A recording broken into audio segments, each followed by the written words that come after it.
Ada 5 kemampuan yang harus dikuasai sebagai seorang lulusan farmasis. Yang pertama adalah professional practice.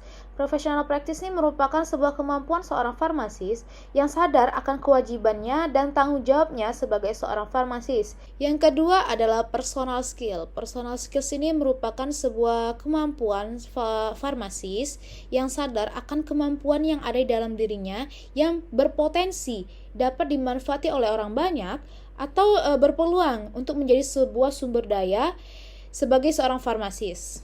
Yang ketiga adalah public health. Public health merupakan sebuah kemampuan seorang farmasis dalam melakukan sebuah interaksi terhadap individu atau suatu kelompok, di mana dari interaksi tersebut diharapkan bisa memberikan dampak suatu respon yang positif. Yang keempat adalah organization and management skills, yang merupakan sebuah kemampuan seorang farmasis dalam mengelompokkan atau membagi suatu tugas atau suatu permasalahan yang sesuai dengan kemampuannya ataupun dengan kapasitasnya. Sehingga dengan manajemen tersebut kita tidak mengalami sebuah keteteran waktu.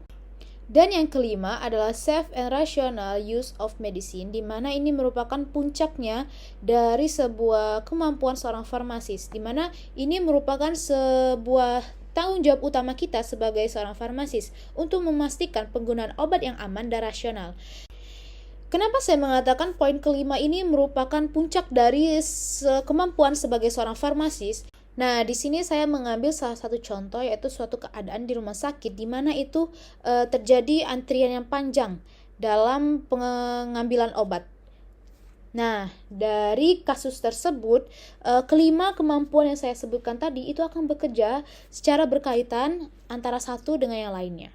Di mana dalam kondisi tersebut saya harus bisa dong untuk memilah obat mana saja yang harus saya dahulukan sehingga cara bekerja saya itu lebih efektif dan efisien. Nah, setelah saya mampu mengorganisir permasalahan tersebut, nah secara tidak langsung saya ini telah menggunakan personal skill saya, yaitu dalam berpikir cepat untuk mengambil suatu tindakan.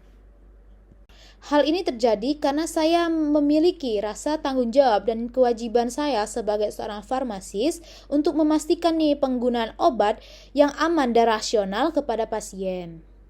Nah, untuk memastikan penggunaan obat tersebut kepada pasien, otomatis saya harus melakukan interaksi dengan pasien tersebut, sehingga dari interaksi tersebut saya mendapatkan sebuah respon yang positif dari pasien tersebut. Apakah pasien tersebut paham atau tidak dari penyampaian yang saya sampaikan kepada pasien tersebut. Jadi, kelima kemampuan tersebut akan saling mempengaruhi satu sama lain dalam kita menjalani pekerjaan kita sebagai seorang farmasis.